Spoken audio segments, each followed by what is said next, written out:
Hey guys, my name is Hayden Wilde, aka the Falcon. I'm a 3-time XTERRA world champ, a Super League athlete, and also on the ITU circuit. And you're listening to the Physical Performance Show. And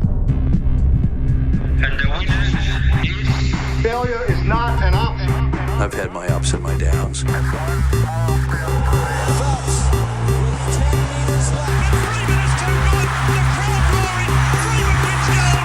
I think it's an absolutely breakthrough experience. Welcome to the Physical Performance Show, the show designed to inspire the pursuit of your physical best performance. I'm your host, Brad Beer. Listen in as we delve into how the world's top physical performers achieve their success, as well as the highs, the lows, and the journey of getting there. Let's get ready, set, let's go.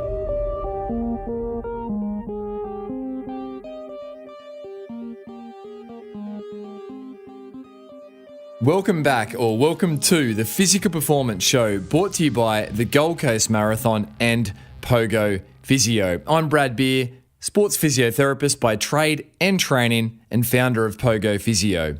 Each week we'll bring you a range of episodes ranging from featured performers, expert editions, interest editions, and coaches corner editions. And on this week's episode, I bring you a recent conversation that I had with triathlon up-and-coming star Hayden Wilde. By way of bio, Hayden Wilde is a New Zealand professional triathlete chasing Olympic Games selection for the Tokyo 2020 Olympic Games. Hayden is a much-loved figure throughout the Super League Triathlon series, where I met Hayden personally, and recently in the World Triathlon series has really stood out, particularly with the season opener for the 2019 season in Abu Dhabi, where Hayden led a great charge to lead the race 3/4 into the run. What makes Hayden's burgeoning success so amazing is that he has only been at the sport of triathlon for a few short years, having come from an XTERRA or offroad triathlon background, where in the under-19 category, Hayden picked up a double world championship.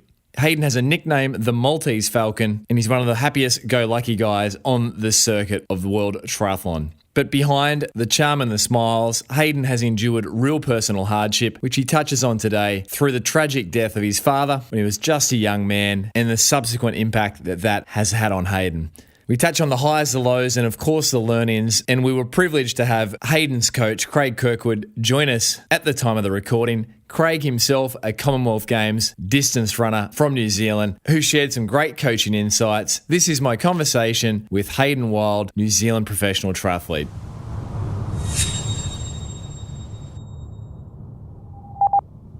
Hayden Wilde, this is an absolute treat to have you here in person today, hot off a flight from New Zealand, en route to the Oceanic Championships.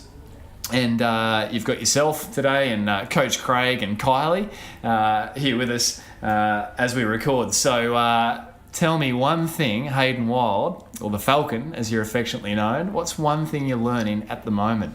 I guess it's to kind of having a bigger sort of expectation now after Super League, as I was kind of flowing in as the underdog, but now it's kind of everyone's kind of seeing you as maybe one of the stars of 2019. So it's kind of just trying to keep that under the belt and just trying to race how I normally race, and just keep on enjoying it instead of having the pressure of being one of those rising stars for 2019. And I mean, if you look at the Super League bio for you, you can see where the pressure comes from, the expectation. It reads, youth and natural talent with a huge aerobic capacity in writing. And Hayden is the model Super League triathlon athlete. Can Hayden translate this potential into top-end finishes that will see him compete for victory? Don't be surprised to hear his name frequently mentioned throughout the season. So certainly there was, I guess, some expectation going in. Yeah, so when I first saw that coming into Jersey, I was had a bit of a giggle. I was like, let's see what happens. I don't know if the bio will be fully correct, but just kind of went into it open-minded. And the only time I ever raced those guys were kind of in Hamburg, so I was still like super nervous, didn't feel like I should be there, but I was like, you're here, you got chosen for a wild card, no pun intended there. And I thought I'd just have a good time with it, and produced some pretty good results in Jersey. And I was like, hopefully it wasn't a fluke. and carried it on through Malta, Mallorca, and then off to Singapore. And racing, you say those guys, in the world of triathlon, it's the best of the best on the planet. Olympic medalists, world champions, everyone. As a wild card from, New Zealand, young kid, was it a pinch yourself moment when you did start to perform against the big names of the sport? Oh, definitely. Hey, that was my second ever triathlon season, coming off XTERRA, so I knew the swim wasn't there, but I guess it was actually, Super League being only a 300 metre swim, I had a bit of a buffer, I guess, so I wouldn't lose too much time, even though with Henry and Vincent kind of always pushing it, still putting 10 seconds on you, it was a lot easier to kind of find Richard, find Christian, and then we're working well together. And just kind of looked around at the people I was coming out of the water with, worked together, and I guess that kind of helped me get the result. And I know it was only going to be short, it was going to be like 10, 15 minute races, so I was like, you might as well just go full gas and give it a good crack. Well, I think that's probably a good summary of how you race. Full gas, give it a good crack. Any races I've seen you do. And just for listeners' sake, Richard, Christian, and Henry, they're prior alumni of the show. So Henry Skurman, Richard Murray, and Christian Blumenfeld. So you can jump back and listen to the gentlemen share respectively. But hey, let's go back before we go forwards to 2019 and where you're up to. You've just had a breakout, opening round of the World Triathlon Series in Abu Dhabi, which we'll speak about. But before we get back to the current state, let's go right back. You just shared something so interesting that it's only been your second triathlon season coming to the sport from a background in XTERRA. So where did it all start for you, the sporting landscape? What was it like growing up? Go right back. Yeah, so if we're going right back, pretty much just a young kid off the east coast of the North Island from Whakatane, and all I did was play a bit of hockey, football with my brothers. If you look at my old passport, it's got a fantastic photo of me having a nice chubby looking face and a very cuddly figure, as mum would say. And then all of a sudden, I just kind of second year into my high school ages, so I was like, I just wanted some change, want something different, don't want to follow my brothers anymore, so I tried multisport and event racing. So races like that would go between 12 to 6 hours, event racing, finding points in the forest and looking at compasses and maps and all sorts. So that's what I really thrived on, really loved the outdoors. And then from there, one of my teachers was like, you should give duathlon a go, you've been doing a lot of running. At that point I was about 14, 15, did a few half marathons, off-road ones. Hardly ever touched the road because I just loved the off-road. And there's a lot of trails in Whakatane, so just a lot of hill climbing, running up Mount Putawaki, which is kind of a very famous mountain in New Zealand. And from there, I kind of got into duathlon, stole my mate's bike. I was like, can I borrow that for this race? He's like, yeah, mate, sure can. It was this, I think it was this I had to be like the 95 Mongoose, like 30 kg rig, and there was no descents or anything. It was just climbing uphill. And that was an absolute grind. And then so went down to Greymouth, down to the South Island, and worked for my uncle, got enough money to buy my first bike. And that's when I started doing a lot more duathlons then. And then my coach was like, you should go and do some multisport. So I was like, I'll give that a crack. So instead of swimming, it's kayaking. And then so I did that for the rest of my high school years. So about another 3 years I was doing that.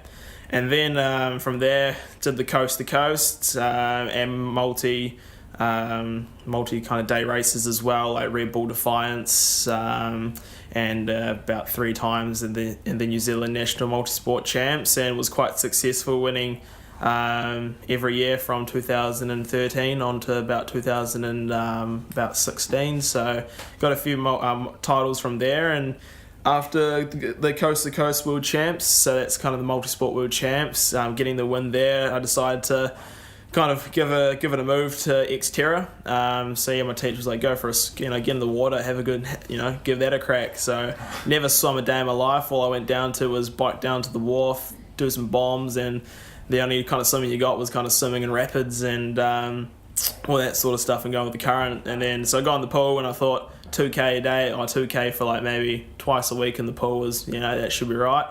But definitely wasn't. So got to XTERRA and ran Rotorua and was well back in the swim, but made it up on the run and the ride, and came in for the first under-19 junior, and then from there found a swim coach called Eddie Vowles, who coached me 4 times a week. Got some good mileage in the swim, and my first time at World Champs in Maui, XTERRA, was I was at half pack out of the water, so I was real happy with that. And then it was my first time going to Maui and winning the under-19 World Champs. And then so coming back to World Champs the year after was a lot more pressure. You're defending champion, you're going into it, and I know I was swimming a lot more. At that point, I moved to Tauranga, where I met Liz Van Weerley, my swim coach at this time. She's been my swim coach for about 3 years now, coming into it, and I was the first out of the water this time, and had a big buffer on the ride. And then I knew when the run was coming, that's when I can kind of put it down a bit. And then I won my second title.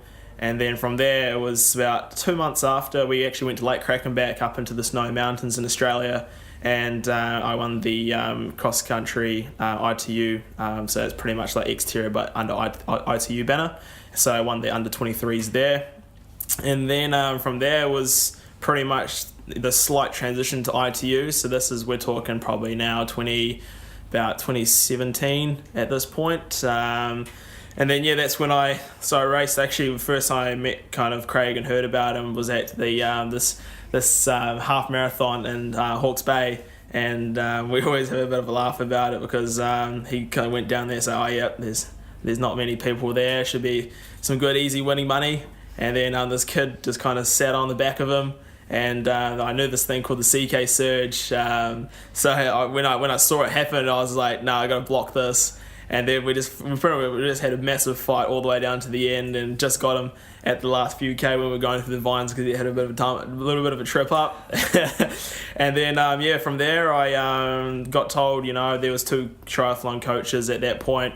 But I was with Liz, and Liz's stepdaughter is actually coached by Craig, so I was like, I'll go to Craig. I've been with Craig and Liz for the last 3 years, and we've been working massively on the swim.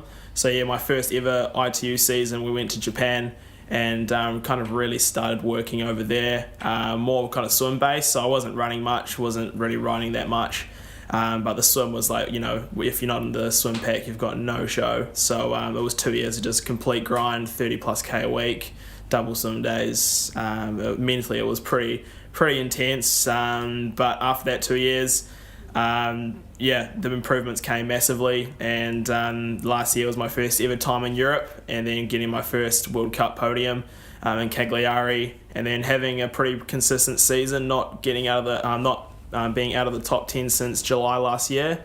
And then this year has pretty much been a massive breakthrough with Super League, and then I guess being in that pack now, I hadn't had to spend too many cookies on the bike to catch up, so kind of in the pack there. And then I can now show that I can kind of run, because that's where I started, and I kind of bat myself as a pretty solid runner, but I was burning so many matches on the bike that I couldn't really show that. But I guess now, since I'm getting a lot better at swimming, the riding, I don't have to ride as deep now, and then I can kind of be a little bit fresher on the run. And that's kind of, I guess, been the journey.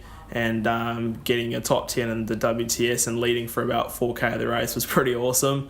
And then also getting running the team into third place into the WTS mixed team rally was pretty awesome as well. So it's been a massive start to the year, and it was also in Singapore as well with the podium out sprinting Henry Sherman was a pretty awesome feeling. Like, that guy's Rio bronze medalist, gold Commonwealth Games medalist, and it was just like, he got like 4 or 5 meters on me, and then I was like, damn, that's my day done. But then I kind of saw him just edge off a little bit. I was like, I'll try and get back on him. And I got back on him and I just put a massive sprint in. And I looked back, I was like, oh, there it is. So, it's been an awesome journey the last 3 months. So I've been really enjoying it. And I guess, you surging to the front there at the Abu Dhabi first opening round of the 2019 season really just solidified that, you can perform well in Super League, but you're also there now to make a statement on the World Triathlon Series, and certainly I think you won yourself even more fans with that performance. And particularly, once again, that just burn all matches, go flat out and give it a crack approach. Yeah, definitely. And I guess the man behind the results is something that I think the world of triathlon is starting to appreciate, but certainly anyone that has followed Super League closely, Super League Triathlon series, and myself working behind the scenes, we've spent a bit of time together patching up knees when you insist upon grazing them on the carpet. But abrasions. I think I mentioned before we started that you're definitely one of the most loved personalities in the Super League Triathlon series, and for very good reason. There's a real maturity beyond your years, Hayden, that's there, and certainly some of it has been founded in hardship for you as a young man growing up. And I know in the physio room I've heard other athletes ask you about the tattoo on your shoulder, and you've shared that story in a closed space. I'm not sure if you're comfortable to share it. No, I'm very comfortable in an open forum, but there's a story behind the tattoo on your back. Can you take listeners there on the journey with that? Yeah, definitely. One? Yeah. So when I was a young fella, about 12 years old, and around 2009, my dad passed away. So I guess I've always had that kind of on the back of my shoulder. So I got that actually about 3 years ago. So he was a pilot, and unfortunately had a bit of a mishap there. And then, I was like, I want to get a tattoo for him, which would be pretty awesome. So it's kind of a flight compass, and then it's got a feathers for flying, and then it's got north, south, east, west, wherever go, here we go. And there's many people that have asked me, what's the tattoo for? So that's what that's for. And I guess the sad thing is he never got to see me race because I never did it when I was a kid. So it's I know he's always watching, and I feel that if I can perform well and just go full gas every time, it's I think that's the way you kind of do it. So yeah. And was your father, your late father, and the mishap? Obviously, your father lost his life in the accident, but was he an athletic gentleman? Where do you think your genes come from? Oh, I don't really know. We actually talked about. I actually talked with Kylie about this when I was getting a massage the other day. I think Mum played a bit of netball. And then I think Dad was more kind of adventurer as well. He lived in the kind of the middle of the North Island, around Mount Ruapehu. So that's kind of a real outdoors adventure. So a lot of hunting, a lot of kayaking, downriver, just for a bit of fun, nothing too serious. I guess kept fit that way. But I guess maybe from a mum's side, my uncle, he's a mountain biker and a bit of a runner as well back in his heyday as well, and so I kind of think probably from my mum's side that I kind of get a little bit of those genes, but at the end of the day, there wasn't too many of I guess my old late relatives that were runners or swimmers or anything, so it might just come down to a bit of hard work as well. Natural talent can get you so far, but I guess it's the hard work that kind of really puts the big spark on top. With a good firm VO2 max genetically espoused through the genes somewhere. The reality is, to be an elite of any sport in an endurance capacity, you have to have that genetic gift and the hard work on top, and obviously you've got both. So do you think about your dad most times at your race? Yeah, definitely. It's always a good kind of thing to think about as well. It kind of relaxes you a bit. Those pre-race nerves are always there for anyone, and especially, I guess, just for example, for Super League, it was the first time racing these guys, and was real nervous. And I guess Macca kind of found me from Edmonton at racing how I normally race from the front, and just normally come from the back, and then try and, when I get to the pack, try and race to the front, and then just kind of put a bit of pressure on everyone, I guess. So I guess that's how I like to race, and just thinking about Dad back then and all that kind of just eases the pressure a bit, and just saying, you're doing this because you love it. And you kind of just all the people that have backed you this far, just think about that as well. It normally kind of just releases the pressure a lot. So, and with Super League as well, it's been real good. They've had, there's a lady called Berta who helped me a lot with all the mentality side as well. So that's been an awesome opportunity that Super League's been giving the athletes. And so we've been doing a lot of mental minds, and how you can kind of focus pre-race, and not even before racing as well, just when you're at home just chilling out. It's been quite good having that meditation side as well. I think that's really helped with the big races. And Hayden, at 12 years of age, you hadn't yet ventured too far into certainly the world of triathlon. No, It's not only at been all. 2 seasons. Yeah, didn't even know what it was. Can you recall the first athlete that you admired as a kid running around? Yeah, I guess I was a big football supporter, so I was kind of my older brother and I were Liverpool supporters, so we'd kind of look at like Fernando Torres and all those big names as well. And my other brother was a Man United, Chelsea fan, so there was always a bit of beef in the family for that. And but yeah, I guess I was just your normal kid. Just there was an icon in football that you kind of look at, and that's what I kind of did until I kind of moved into triathlon, and you kind of find these new athletes that you look up to and aspire to through that way.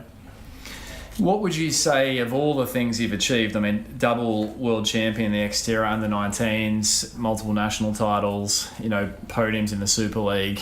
What's your greatest achievement to date in the sporting sense? Yeah, it's quite a hard one, eh? Like, we've had some pretty good success in the off-road, but you kind of got to think, as coming from 2 years ago from complete nothing, and then being a world champion, it was pretty awesome. But it would have to probably be maybe in Singapore when I got onto the podium. That was the big goal of getting a podium on the Super League series. So probably a podium in Singapore.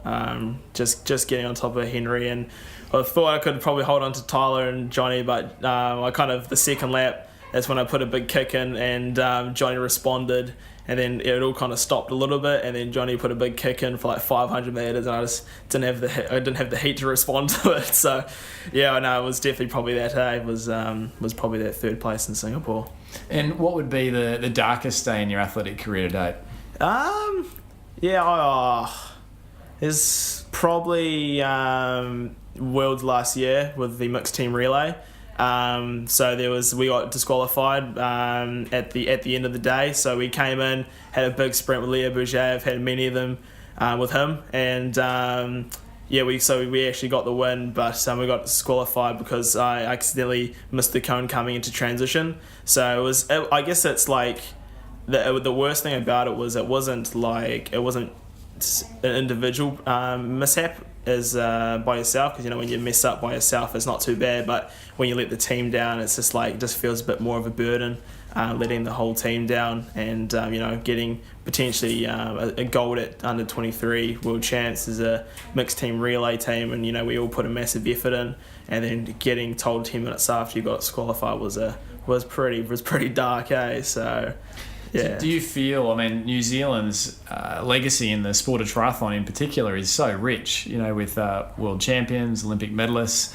Do you feel a sense of expectation as, the emerging athlete and athletes that are coming through from New Zealand to carry that on? Yeah, so I guess back when Hamish Carter and Bevan Doherty were, the premium triathletes in the world, I wasn't actually really following triathlon, so I kind of had to go back and look at videos of them racing and just showing us how it's done. And then we kind of had that 10-year block where nothing too much was happening, but we've been talking to a lot of the high performance tri coaches and just looking at just mates in general, the Cambridge High Performance Centre and all that, and I think we're definitely coming back to where we were. Sam Ward's been doing consistent top 10s in the WTS. We've got Taylor, under 23 world champ. Dylan, he got gold at the Youth Olympics, so we've got massive potential coming in the next 5 years, even on the women's side with Nicole and Ari and Sophie as well. We've got such a good depth coming back into the game. I think we've got a good chance of either getting a podium at the Olympics for we could, if the boys race well and have a good swim and getting into a breakaway, I really think we could maybe get a individual medal, but most likely probably a mixed team relay, because we showed that we've got the potential to do it in Abu Dhabi. That was a pretty stacked field for sure. It was the first one, and everyone needed points, and we needed the critical points, and coming away with third, it was pretty special for the team for sure. Absolutely, and the nickname, the Falcon, for the uninitiated, where does the Maltese or the Falcon, where did that originate? Yes, story behind it. Yeah. So I was a bit bamboozled by the story at the start, to be honest. So, Mitch on the mic in Malta, there was all these names. So we'd come up Malta Hill, And he'd kind of say in the background, like, here's Johnny, like, he's coming up the hill.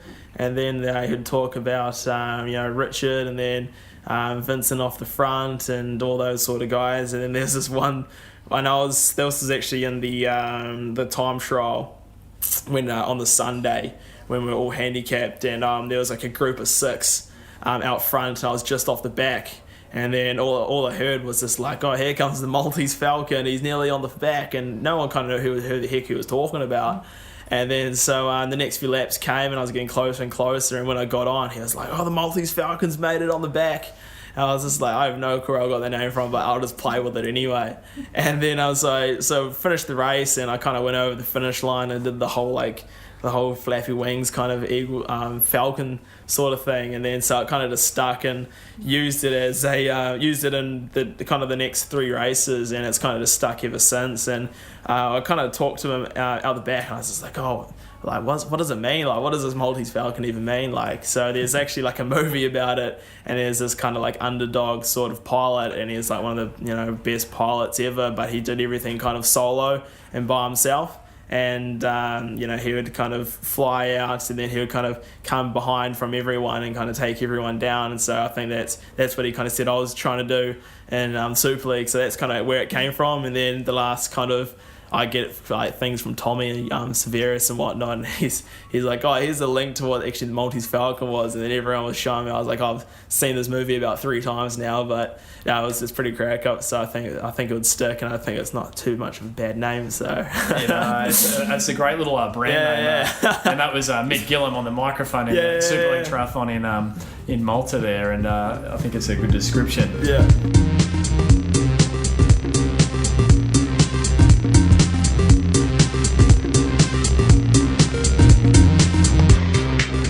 You're listening to Hayden Wilde, New Zealand Professional Triathlete, double under-19 XTERRA World Triathlon Champion, sharing around the highs, the lows and the learnings of his blossoming triathlon career.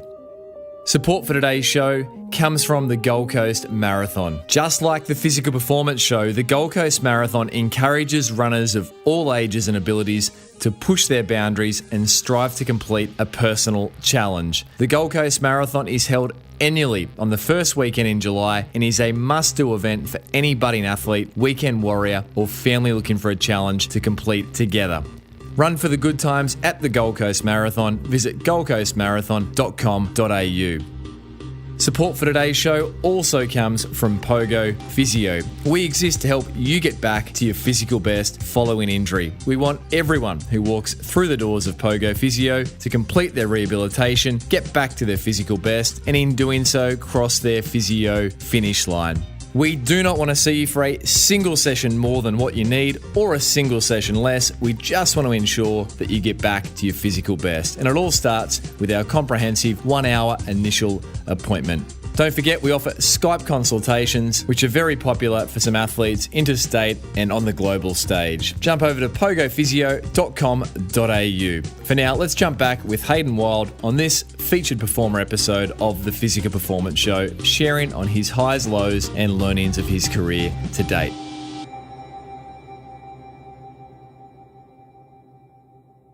Let's throw into the performance round. So you ready for it? All right, we'll give it a good cracker. Hayden Falcon Wilde, what's the training session you most dislike? It's probably a classic one from Liz, so 2100s. On the 2 minutes at complete max. I normally it's always on like a Thursday, so you're nearly through the week and you're just absolutely just trying to bury yourself, but you're already in a box anyway, so it just makes it even harder. What might you be holding for your hundreds? So I try, if I'm feeling real good, I'd normally go 105, between 106. If it's an absolute shocker of a day, I'll be dropping 1.9s, 1.8s. So it's, I think my best was the 105 average, for sure. Training session most loved? Probably the 1K reps. We call it the Pain of Paradise. Well, that's what I call it. I'm trying to get Craig to call it on Strava that. But it's this 1K loop, and we normally do 7 1Ks, or there's also, if you do a little extra, there's actually a 2K loop just around there. So that's where we normally pack down a bit of speed and try and get those sub 3 minutes because it's such a quick course. So that's what we normally doing what I love. It's good fun. What's your best average for the 1Ks? I think Sam Tanner and I. So Sam is a massive, he's going to be a massive name in a few years, and lucky to have a training partner like him. And I think our best average was like sub 250s. I think that was with a slight tailwind. But and how much recovery on the 1Ks? What was it? 90 seconds. 90 seconds. Yeah.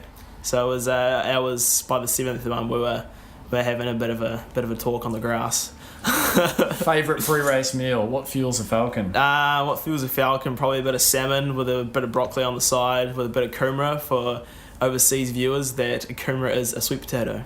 And you're very handy in the kitchen, as we've shown. We must link this up in the show notes, the Super League segment where you are with Rafa Nadal's uncle at the restaurant in Mallorca. Yeah, so I've been in 2 cooking challenges in Super League and successfully got them both. But yeah, no, I guess I moved from home to Tauranga to train. So Tauranga is about 45 minutes from my hometown. And I've just been kind of by myself for that 3 years and just been cooking a storm up. So all that you do. Yeah. Bedtime, morning time. What's that normally look like for the Falcon? For me, I just kind of play by ear. To be honest, it'll be kind of between 9:30 to 10:30, and then wake up between Monday to Friday at 5 o'clock. Get down to the pool at 5:20. Saturdays and Sundays is a bit more lenient. Saturdays we got run groups, so it's around 7 o'clock start there. And then Sundays is just when you get up. But I normally get up at 6 anyway because the body clock loves it. Who's the athlete that you most admire and why? Probably, a few people have asked me this, but yeah, still probably Richard Murray. We're like real similar. We come out of the water pretty much exactly the same time, especially Super League. We can ride, we can trust each other on the ride. We've both got good skills on there as well from our backgrounds. And obviously he's got a lot more experience and a little bit older, so he's a little bit stronger on the run at me at the moment. Definitely kind of Richard Murray. We both come from the back and try and grind our way back up to the front, and he's never shy to take a turn on the front at all. So I kind of see that through him. And I know he sees a lot in you if you, in terms of even his comments on some of your posts. So good on you, Rich. Who's the toughest competitor that you've ever raced against and why? Yeah, Colin and I were just having a bit of chat about that. I know it's quite hard. It could range between Craig and I having a big half marathon battle for an hour and a half, or I was probably a bit faster than that. Or I don't know. Like there's some pretty tough competitors on this. Probably in Super League, everyone was so close, but the guys that just grit their teeth so much would probably be like Leo Bourget.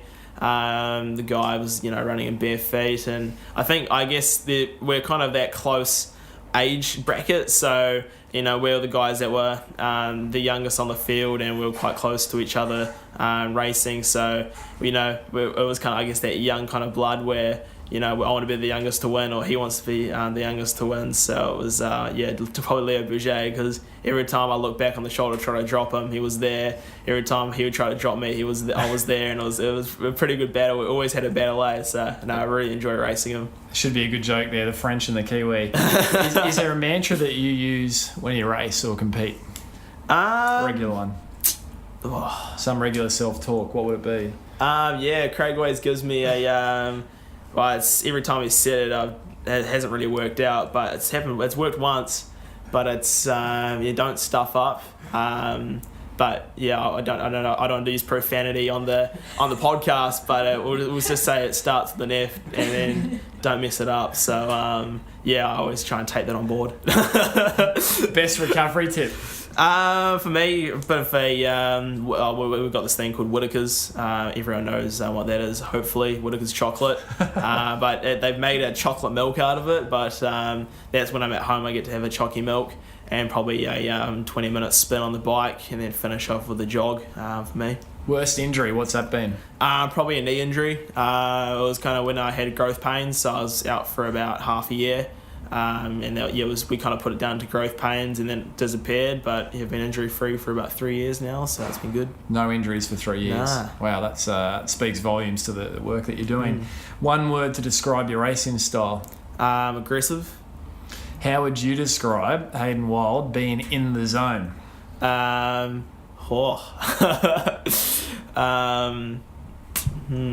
would say probably In the zone. I don't know.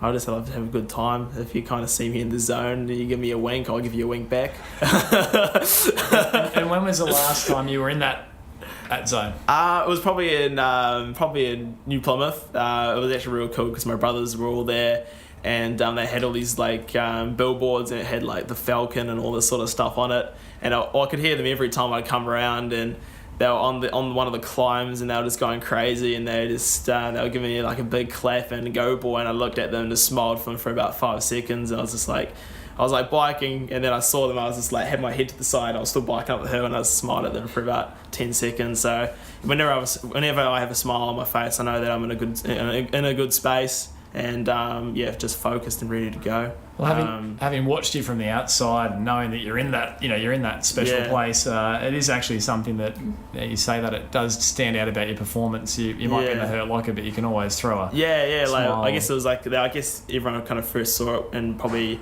in Malta when I was going up the Malta hill, and I was like flicking my arms up, telling the crowd to get into it just for a bit of fun. And that kind of pumps you up a little bit too, eh? So, it's that sort of stuff. It's great stuff. What's the hardest training session you've ever done? Ever done? Probably, there's this one session on the bike, and I've only ever completed it once. And it's like, I forgot what it is, but it's like, we use a power meter, and you go through it 8 times consistently, so you have your 20-minute warm-up. And I think it's like 4 minutes at kind of race pace, so I'd say like 320-ish watts, and then it's 2 minutes at full gas, and then you do that 8 or 6 times through, and I've only ever completed it once, and the other times I just like fully implode, and it's just not a good time. And have you got a name for that session? Just the most hated session in Craig Kirkwood's Arsenal, to be honest. Craig's sitting here laughing. You're out of the performance round, so well done. You're listening to Hayden Wilde, New Zealand professional triathlete, sharing around the highs, the lows, and the learnings of his triathlon career to date. If you missed last week's episode, it was an expert edition on all things tendinopathy rehabilitation with Associate Professor and return guest of the show, Peter Malliaris. Peter shared some must-listen-to gems on all things tendon rehab, and here's a little snippet of one of those sharings. I would, stand by a good rehab program. I think it's very, very uncommon that people who do a very good rehab program don't get better in the long term. The problem is that long term can be 6 months, it can be 12 months. Some people are not willing to wait that long. The other thing is, in a sporting context, people always look for shortcuts and always look for ways of getting back to peak performance faster. So I don't think we can ignore injections. And as a scientist, I'm interested in learning about their efficacy and safety, because I think we owe it to our patients, because they will, regardless of our advice, not every patient is going to listen to you when you say, you know what, just do your exercise for a year, you'll be right. So if you or someone you know is battling with a running related or lower limb tendinopathy, then please share the episode with them, or jump over yourself and tune into episode 161 for the full length interview featuring Associate Professor Peter Malliaris. For now, let's jump back with this week's featured performer, Hayden Wilde, on the highs, lows and learnings of his career to date. If you, Hayden, could boil everything you've learnt through your athletic career to date and life, I guess, in general, into one piece of advice to help listeners of the show perform at their best, what would it be and why? Yeah, I'd say like not like being too serious too early. Like I only started professionally 2 years ago, if we look back. I really enjoyed doing multi-sport. It was with multi-sport and event race, well, especially event race, you're in a team of 4 or a team of 2, so you're always with someone. So that's what I really liked about it, was you're with someone, you're having a good laugh, even though you're like 20 hours deep into a 24-hour event race. And then that's why I still played hockey until my last year of high school. Got to be captain of the first 11 hockey team. And and was hockey representative for the Bay of Plenty, so that's kind of our region and all that. So yeah, that's I really enjoyed that, and I felt that keeping that sort of morale and that kind of that team spirit really kind of like took you off that individual kind of side of triathlons and whatnot. So yeah, like I'd just say take it easy for the first few years. Like you don't have to be a world champion or anything when you're 19 years old or even 16. I was just lucky that I went to XTERRA and did it right. Like, I wasn't going there with like expectations of winning it like at all. I was going there because it's it appealed to me and looked real fun. And I was just lucky enough to pull off a good race. But yeah, I only really took it seriously when I signed off with Craig, because he was kind of my first proper solid coach. I had my first coach, Dave Jaggs, who helped me with multi-sport, but it was kind of just like you want some help with setting your plan straight. And my first coach was my first year out of high school, so I never had a coach when I was through high school. I just did everything myself and tried to train with friends and just try to really enjoy it. So yeah, so much there. And I mean, if you look at the literature now about even from the IOC, International Olympic Committee, their consensus paper about juniors reaching their potential, there's a few common themes, and one is to expose kids to as many things as possible. Oh, definitely. And mix it up, and a couple other things like get them strength training, a few things. Yeah. But yeah, it's so interesting to hear that you have that hockey background until quite late before you focus purely on triathlon. I kind of just switched because I was sick of getting hit by a steel ball. So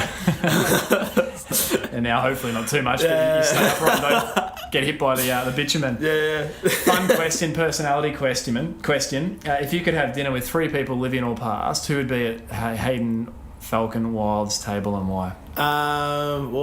Let's have a look here. It would definitely go. There's a funny dude called William Whiteower. He's from New Zealand. He's a pretty classic sort of Kiwi.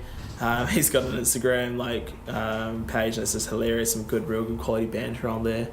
Who else? I'd probably say both my brothers, to be honest. Like whenever we're all together, it's just you're just always laughing.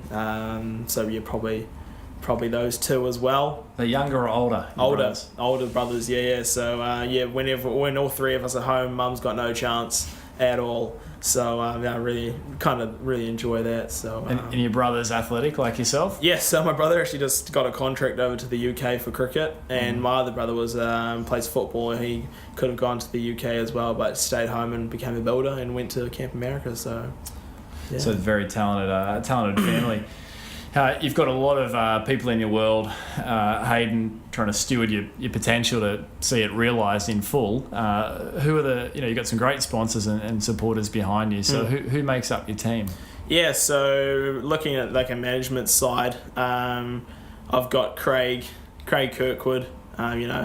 He's the man behind the brains behind the recipes, I guess, and the training.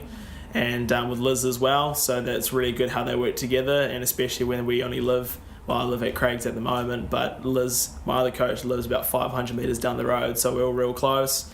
And then Greg is Liz's husband. He's my manager, so he's the one that sorted all my sponsors out. So kind of that little three area team has really helped out me a lot. Kylie, she owns a massage kind of base in Tauranga just outside of home called Bay Massage, so whenever I need a bit of a rub down of the legs, she's always there to help out. And beyond physio, I know that my physio follows you a lot. He loves it, and the team at Beyond, just second year with Pacific Toyota, just signed up with Orca, Team Walker there, so yeah, pretty stoked about that. I've been with Specialised New Zealand for about 5 years now as well, and then just a few local teams there. So Caris is like a sub-development company that have helped me with flights, Rico, New Zealand as well, and then Liz Van Willie Aquatics, so my swim coach also owns a swimming pool as well, which is actually really handy, so you can go in there whenever you want, and it's all good. And so the Specialised teams also co with the Whakatane Cycle Centres and all that, so a lot of local support has helped out a lot for sure. What's on the bucket list?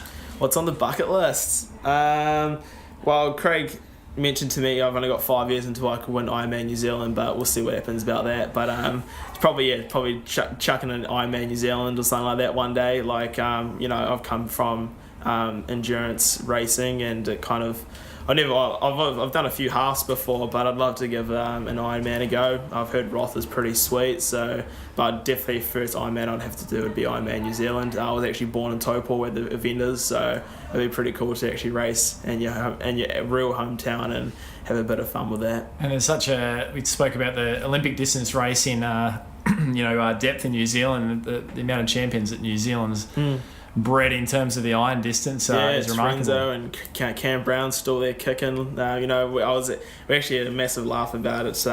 Cam and I have actually raced each other a few times, and the year I did my first half was in Tauranga, and the amount of times he's done that one event is how old I am. So he's done 21 Porta Taurangas, and I was only 20, so it was quite funny. So him and I had a good 2K kind of battle in the last bit of the run, and that was the year that Brayden won, Cameron was second, I was third, and we went under the old course record, so that was a pretty cool experience. Wow, incredible.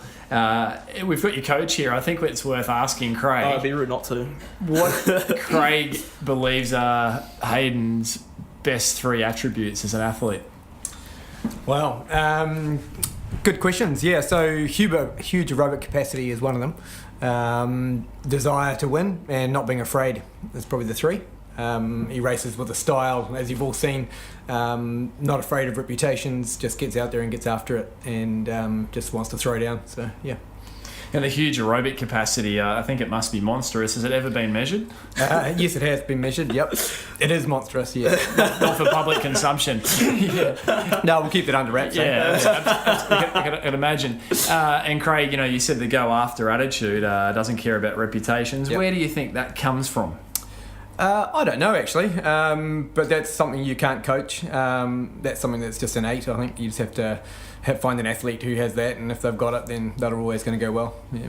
Probably just from Whakatane, to be honest. Yeah. You gotta make it out of there somehow. If there's one thing you could change about Hayden, what would it be? He's sitting right here, so I have to be careful. Everything. He's a bit untidy. That's about it. Oh, yeah. There it is. And on the flip side of that, what do you think is his one superpower? Has aerobic capacity. Yeah. No, fantastic. And to bring it into a close here, gentlemen, in terms of upcoming season ahead from here, you've got a race this weekend, and then back on the WTS, the World Triathlon Series for Bermuda. What are the goals you've set yourself for the World Triathlon Series? So I guess for us is to do all the standard distance WTS races and just be consistent in all of them. For me, and I've talked to Craig about it as well. I would love a top 5 kind of WTS finish. Nearly got it in Abu Dhabi, but just lost it in the last 500.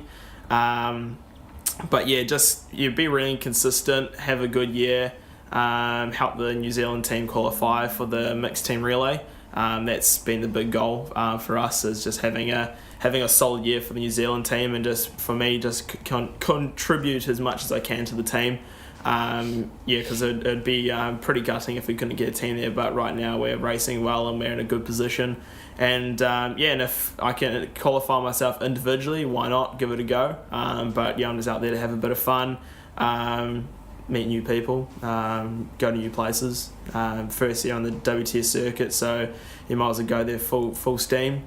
Because I guess for me, as looking just at racing in general, everyone's like race smart and all that. I guess you race smart to a certain point, but like if you race hard and race at the front, you're only going to get better, and one day it's going to pull off, and then it's going to pull off every time. That's how the Brownleys used to race, and it worked out pretty well for them. So there's no point in hiding and being a bit of a ghost out the back.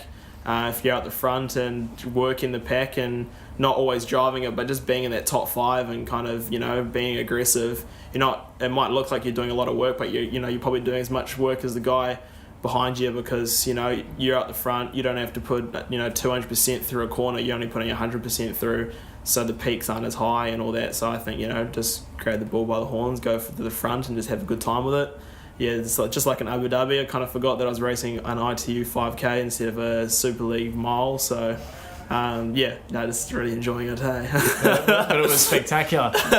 And Craig, just once again here, finally, I mean, how do you help an athlete with such huge potential deal with one thing that impresses me about Hayden is there's great talent, there's great performances already, but there's also that expectation now that the world will see more of Hayden Wilde. How do you help such a young athlete manage those expectations? Well, I'm actually pretty good at keeping him quite grounded. So, we have a lot of banter. So, try and keep him as grounded as possible, and try and keep that expectation away. And that it's just out there, doing his business, having fun, racing hard, and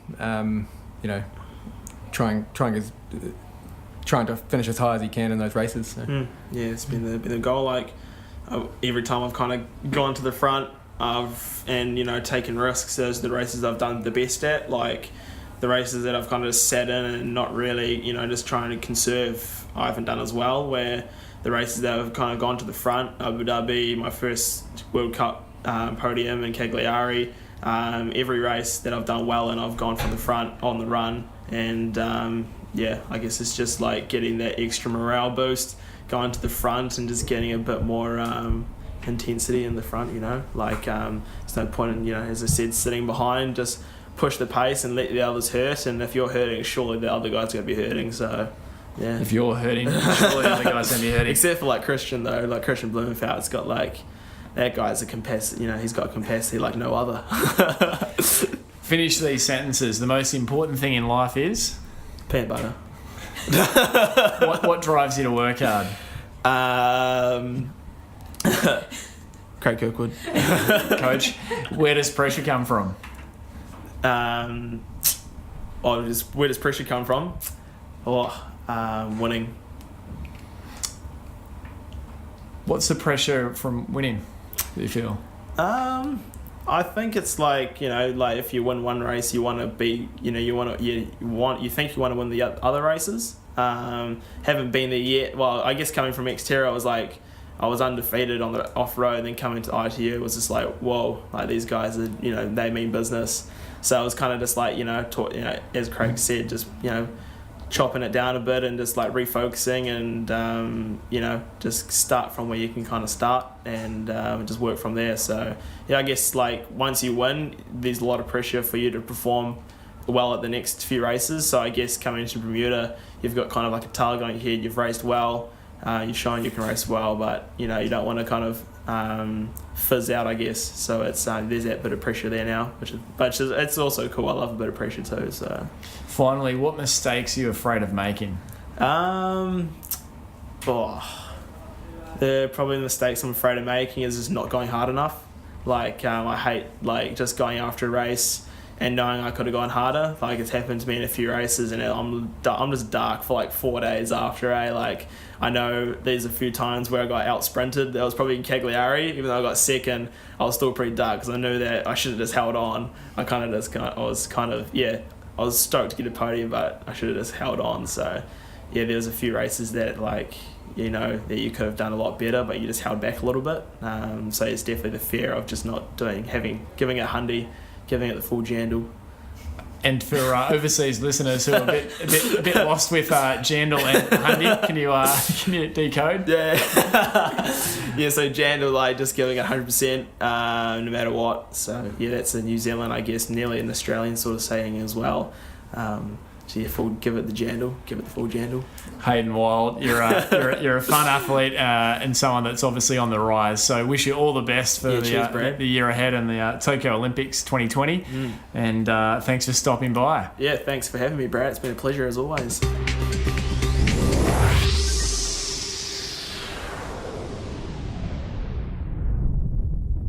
So there you have it, another episode of the Physica Performance Show, and I hope and trust that you really enjoyed today's featured performer, young and up-and-coming triathlete Hayden Wilde. If you did, then please let Hayden know what it was that you took from his sharings. You can find Hayden easily over on social media, Instagram at Hayden_Wilde, and that is HAYDEN_WILDE.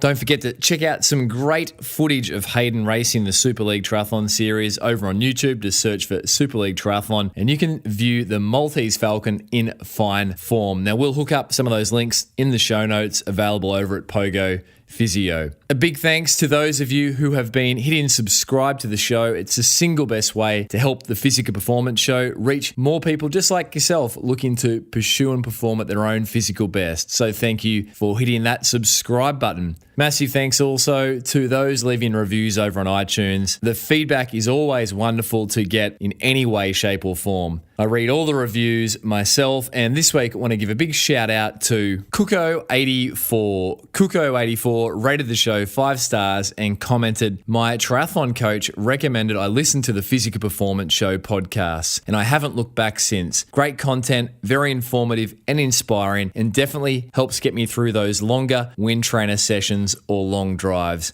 My favourite so far, Steve Monaghetti, Craig Alexander, Clint Kimmins, Lionel Sanders, 2017 highlights, Phil Liggett, absolute gold, and looking forward to listening to many more guests on the show and catching up on past interviews. Bring on more wind trainer sessions in the shed listening. Never thought I'd enjoy the wind trainer, but that's how good these podcasts are. If you're remotely interested in sport, strongly recommend to subscribe and listen. Keep up the great work." Kuko, thank you for taking the time to leave that review. And to say thanks, be sure to get in touch and we'll get you a signed copy of You Can Run Pain Free in its second revised and expanded edition out in the post as a little thank you.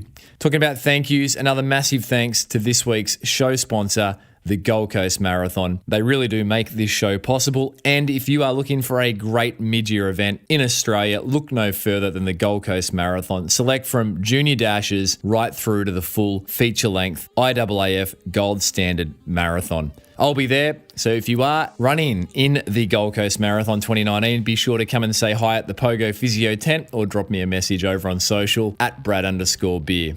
Big thanks to the 3 good folk who bring this show to you each and every week behind the scenes. Matthew Walding, all things graphic design. Susan Wilkin, all things show administration. And Daryl Misson, our hardworking and ever-impressive audio engineer.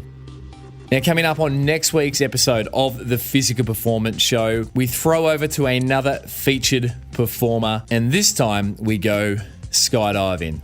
I'll bring you a conversation with Jules McConnell. Jules McConnell has had over 10,500 skydives. Jules boasts Australian and World Championship medals and a phenomenal mind for pushing the envelope of possibility. It's a different episode, but a whole lot of fun. Following Jules, we'll throw to some expert additions, including a deep dive into all things the sporting shoulder, kettlebells, and strength and conditioning for sprinting athletes. So there's plenty coming up on the Physical Performance Show. Be sure to be tuning in next week. Until then, keep pursuing your physical best performance. I'm Brad Beer, and this has been the Physical Performance Show.